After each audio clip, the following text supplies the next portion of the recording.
Awesome. Hi, guys. So let me see if this is working. Is my microphone on? Can everybody hear me okay? Awesome. So what I'm going to present today is basically my lessons about the difficulties of designing protocols, Bitcoin versus Ethereum. My disclaimer is that I didn't pick this title. I think Leon did when I sent him my email. So the real title is actually, UTXO script versus expressive contracts. So when I looked at the schedule, I noticed been lots of Lightning talks. So I want to use this as a focus to really highlight the difficulties of layer 2 and trying to build it on top of Bitcoin and also Ethereum. So I also took this from the internet, and we've already seen this picture several times. What's really incredible is that Lightning really is the only layer 2 solution that's been adopted in the past year. So I want you guys to raise your hand. Who's excited for Lightning?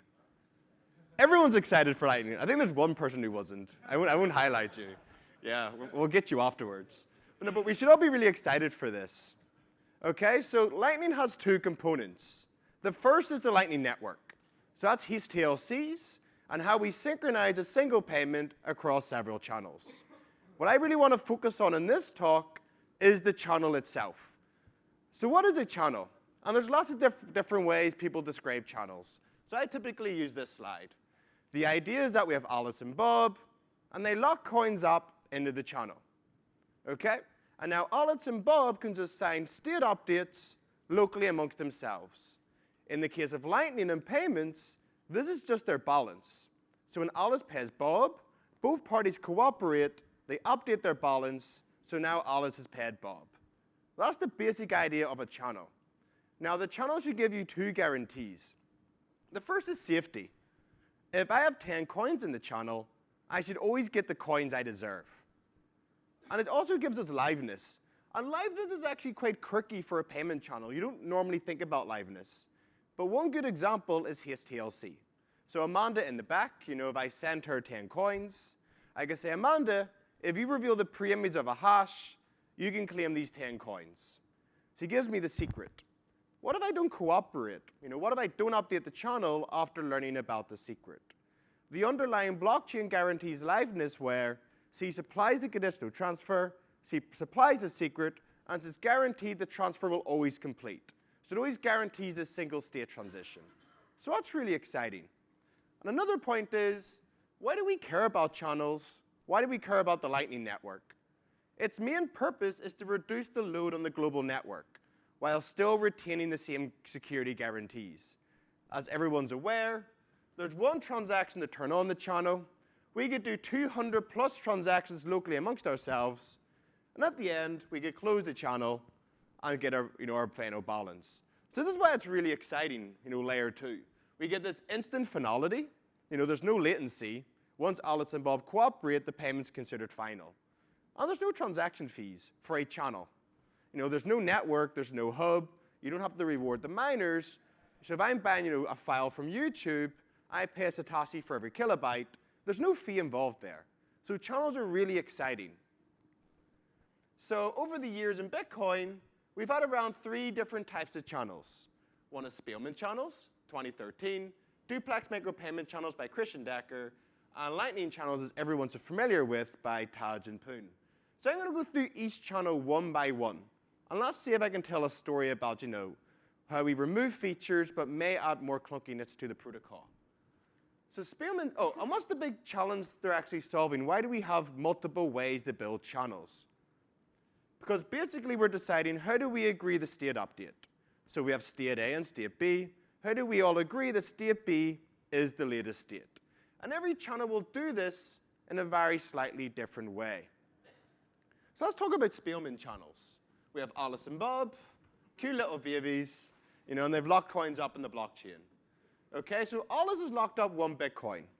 Now, this coin could be redeemed if one of the following 2 conditions are satisfied. Alice will get her coins back after time t. So if the coins are locked up here, she's guaranteed to get her coins by block t. So if there's no activity in this channel, she'll always get refunded. Or Alice and Bob cooperate. They sign a transaction. They broadcast it to the network. And they can get the coins out at any time, before the expiry time. Okay, so let's pretend Alice has now sent Bob 0.1 Bitcoin. How does this work in a Spilman channel? Okay, Alice gets the transaction, and she sets the outputs as the following. Alice will get 0.9 Bitcoin. Bob's going to get 0.1 Bitcoin. Alice will sign this and give this over to Bob. Now, Bob can make one of two decisions. Bob could sign it, broadcast it to the network immediately, and he could redeem his 0.1 Bitcoin.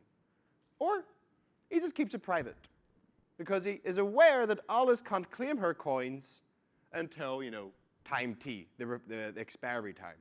So for now, he just keeps it secret. And then, bam, there's another payment. Alice now sends across 0.5 Bitcoin. Again, she signs a transaction where Alice is going to get 0.4, and Bob's going to get 0.6. She signs it and gives it to Bob. And now Bob can just make that same decision to keep it private, because he's aware the channel won't close for a long time. And finally, bam again, Alice sends another 0.4 Bitcoin. And now eventually, Alice has sent all the coins to Bob. Okay? Alice gets 0 Bitcoin, and Bob gets 1 Bitcoin. So Alice has signed this, given it to Bob, and now Bob's only decision is to sign the transaction and broadcast it to the network. So this is what we call a one-way payment channel. Alice can always pay Bob, but Bob can't pay Alice. And we call this replaced by incentive. So Bob will always broadcast the latest transaction that pays him the most money. And this is the best we had in 2013 for payment channels. Okay, so a little animation, bam, bam, bam. It gets in the blockchain, and within 2 blocks, Alice has done 3 transactions. So that's basically how a one-way payment channel works. But what if we want to do a bidirectional channel? What if Bob wants to pay Alice back? Now, again, we're in 2013. Duplex doesn't exist yet, and Lightning doesn't exist yet. So we have to rely upon was replaced by Timelock. What do I mean here is that every time we change payment direction, Alice pays Bob, and then Bob pays Alice, we have to reduce the expiry time of the channel. Okay? So let's go through a little example. So again, we have this funding transaction. Alice has locked in 1 coin, and it can be spent if Alice is refunded after 20 blocks, or if Alice and Bob agree, they can spend this deposit before the expiry time. Okay, so that's when the refund is valid. So now Alice is going to sign over 0.1 Bitcoin to Bob. She signs it, and she gives it to Bob. Now the distinction here is that that payment transaction can only be claimed by block 19. So Bob can't broadcast this right away. He has to wait until block 19, then he can broadcast it and claim his 0.1 Bitcoin. And we can keep sending payments like this using replace by incentive. But eventually, we change payment direction, and Bob wants to pay Alice. So now Bob is going to send 0.1 Bitcoin to Alice. And how does he do this? He signs a transaction where basically, Alice is going to get the full Bitcoin again. He signs the transaction and gives us to Alice. The distinction here is that Alice can only broadcast this transaction by T18, by block 18. So concretely, Alice's transaction can always get in here. So this guarantees that Alice can always redeem her payment before any previous payment in the channel. And if she misses this block, Bob could reverse the payment by block 19. So the important bit is this safety time gap. Every time we change payment direction, we actually have to consider, how long should Alice be given to broadcast her payment. So this could be 1 day. If Alice broadcasts within this day, she'll always get her payment. But it's pretty awkward, because every time we change payment direction, we always reduce them by a day. If we change direction 20 times, we'd have to close the channel today. And also what's really awkward is that Alice would have to be online for block 18. She can't broadcast it at any time. It has to be at one particular moment. Yeah, so just be ready to broadcast at exactly block 18 in this simple example.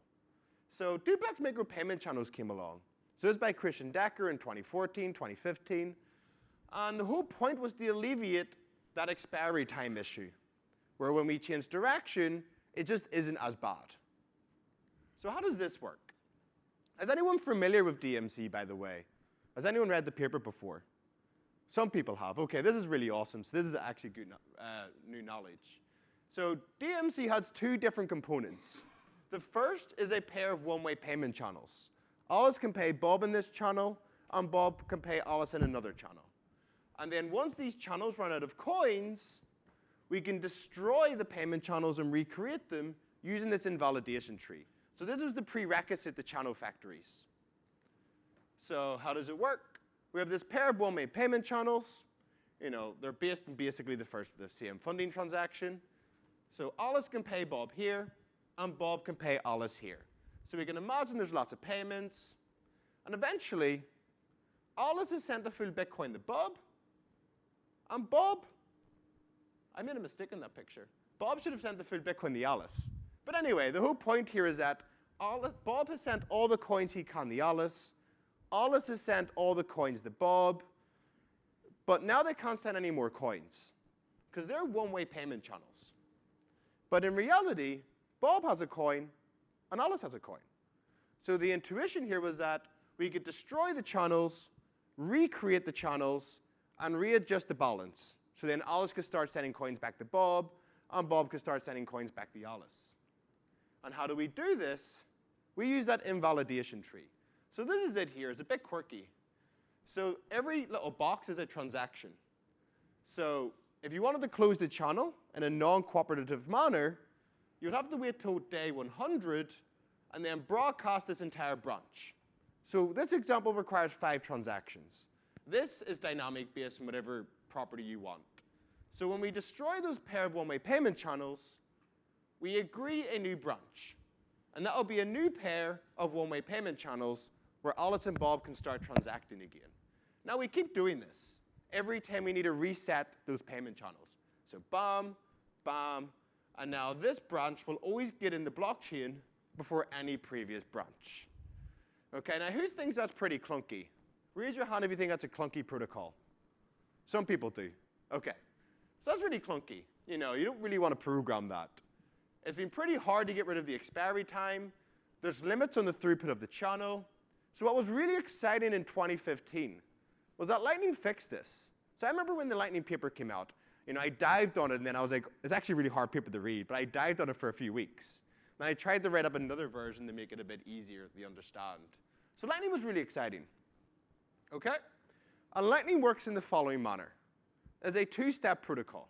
First, we commit to the latest state. So both Alice and Bob, they'll exchange signatures for the latest state of the channel. And this latest state is just their balance.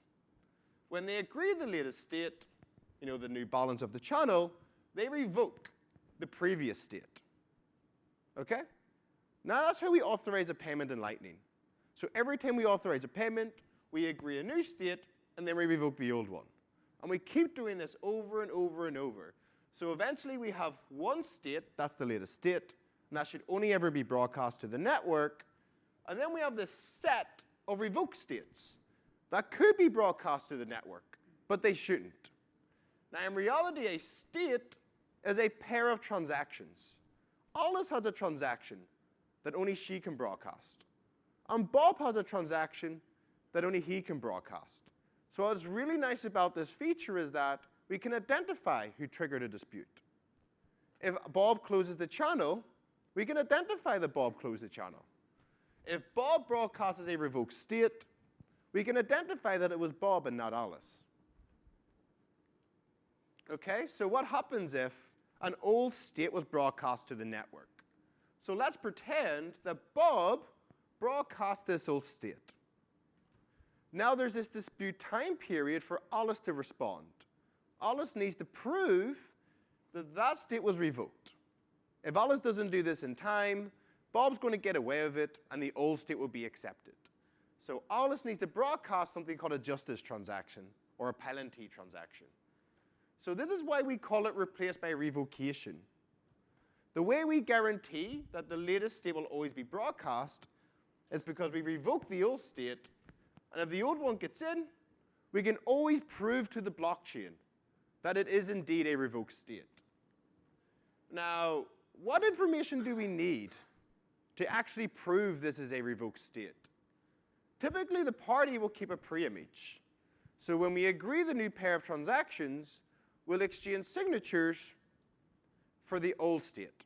Or not signatures, sorry. We reveal secrets or preimages. So if somebody does broadcast this, the justice transaction contains a secret or a preimage of a hash that basically would prove that it was invalid.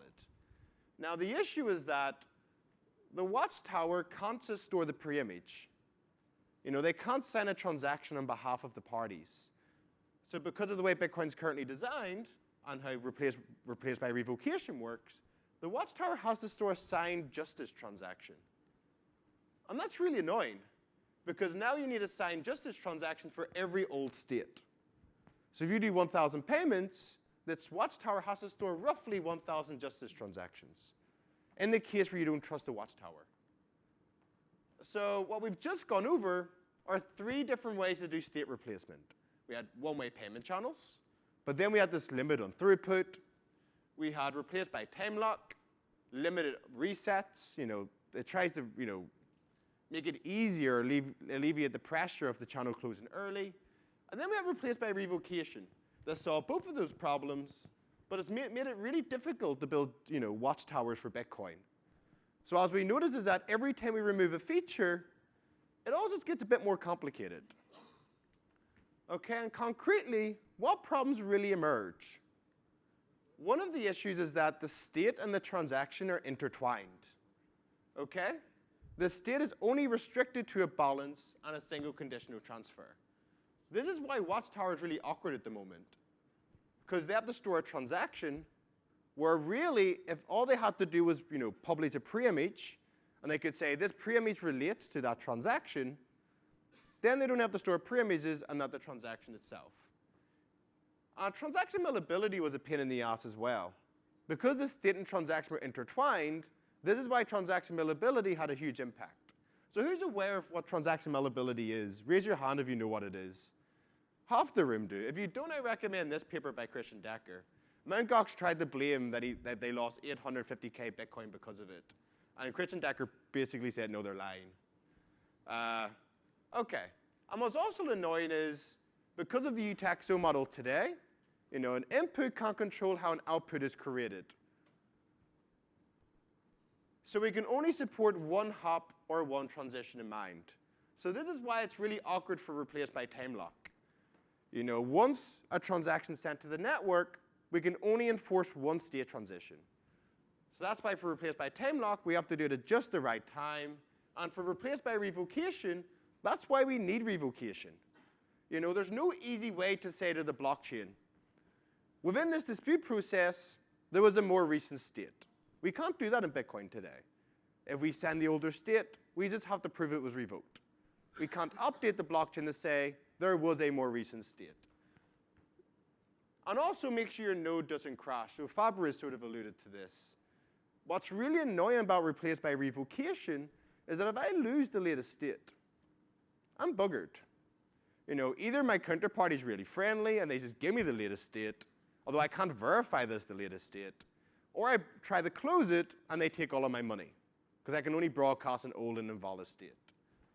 And that was like a blog post from like 10 months ago. So this is what Bitcoin feels like sometimes when you're trying to design these protocols. Satoshi Nakamoto, he had the idea of channels. He thought we could do channels, but he could never envision how layer 2 would evolve. Bitcoin wasn't designed with this in mind. So the point of this conference is advancing Bitcoin. How should we change Bitcoin to actually make layer 2 work much better?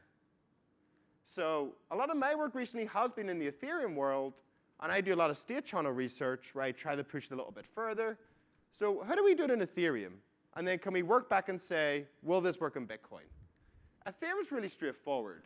What we're really concerned about are state channels, where we take a smart contract and we can run that locally between ourselves, like gaming, voting, and auctions. But I'm not going to go into the detail. What I want to highlight is it introduces this new idea of replaced by version, or replaced by counter. So you have the signature from both parties. They sign the hash of a state and a state version or a counter. Okay? And whatever state has the largest counter is considered the latest state of the channel. And when you trigger a dispute, one party can initiate the dispute. There's now this fixed time period where anybody can send the hash of a state and a counter. And then when you resolve the dispute process after the fixed time period, the contract's just going to say, what state did I receive of the largest counter? OK, this is the latest state. So now we have a mechanism to tell the blockchain what is the latest state of the channel. OK? So now the dispute process has been resolved. Typically, we redeploy the smart contract, and we just run the smart contract on the blockchain as normal. Why was this really cool? Replaced by version. There's no expiry time. There's no transaction throughput limitation. We don't sign transactions. We sign a commitment to the state. So now we get some privacy when we hire the tower.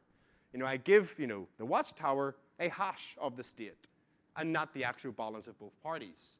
And it's really easy to support watchtower services because now they store one piece of information, the state with the largest counter.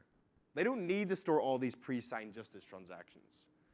Now, this isn't new for the Bitcoin community either. There are real attempts to get this style of dispute process in the Bitcoin. So I stole this slide from Rosabeef.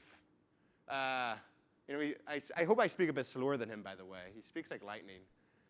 But if you look at his slide here from BPS 2018, he's actually proposing replaced by version. So this was the Watchtower talk.